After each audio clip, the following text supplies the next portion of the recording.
सध्या मी आहे ठाण्यातील वागळे इस्टेट परिसरामध्ये, जो उपमुख्यमंत्री एकनाथ शिंदे यांचा बालेकिल्ला पाहिला जातो।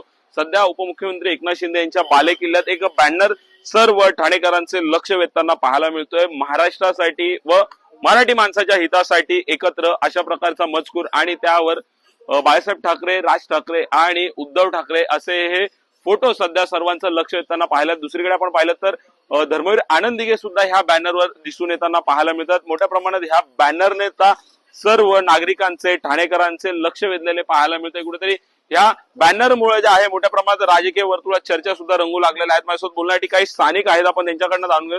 दादा, काय सांगाल, हा बॅनर लागलेला आहे, काय वाटतं मराठी माणसासाठी उद्धव ठाकरे आणि राज ठाकरे एकत्र आले पाहिजेत का, कसं बघता? 100% एकत्र यायला पाहिजे, तरच महाराष्ट्राचं हित आणि मराठी माणसांचं हित आहे त्याच्यामध्ये। बॅनरवर जे आहे महाराष्ट्रासाठी व मराठी माणसाच्या हितासाठी एकत्र, म्हणजे नेमका काय मेसेज होत आहे ह्या बॅनरच्या माध्यमातून? तसं सध्या जी परिस्थिती, राजकीय परिस्थिती चालू आहे, मराठी माणसांना लोक कमी लेखतात आता, म्हणजे मराठी माणसाचा टक्का कमी झाला असे बोलतात। पण काही परिस्थिती पूर्ण ढवळून निघाली पाहिजे की हे लोक जर एकत्र आले तर कदाचित मराठी माणसाला न्याय भेटेल, त्याच्यासाठी काहीतरी ते प्रयत्न करतील। जसं आता काही दिवसापूर्वी आपण ऐकलं, मीरा रोड, घाटकोपर मध्ये, काही सोसायटीमध्ये, मुलुंडमध्ये, काही सोसायट्यांमध्ये मराठी माणसाला जागा द्यायसाठी नाकारलं।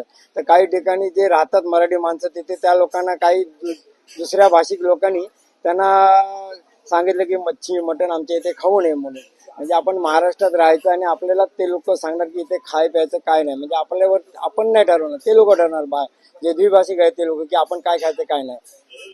काय वाटतं, दोघं बंधू एकत्र येतील? सध्या तरी सोशल मीडियावरती जी चर्चा चालू आहे, मीडियामध्ये जी चर्चा चालू आहे आणि सध्या जी एकमेकांना ती भावनिक साथ घातली आहे, ज्यांनी जे स्टेटमेंट दिलेले, वक्तव्य केलं, त्यावरून असं वाटतं की कदाचित ते 100% एकत्र येतील। त्यामुळे नक्कीच आता कुठेतरी ते 100% एकत्र येतील, भावनिक साथ घातलेले आहे असं देखील सर्वसामान्य ठाणेकरांना वाटतं। त्यामुळे सध्या आता ह्या बॅनरमुळे अजून देखील राजकीय चर्चा ज्या आहेत त्या रंगू लागलेल्या पाहायला मिळतात। त्यामुळे नक्कीच आता उद्धव ठाकरे आणि राज ठाकरे कशा प्रकारे एकत्र येतील, ह्यांची युती होईल का, हे देखील पाहणं तितकंच महत्वाचं ठरणार आहे। ठाण्याहून मी प्रेम मोरे, न्यूज 18 लोकमत, ठाणे।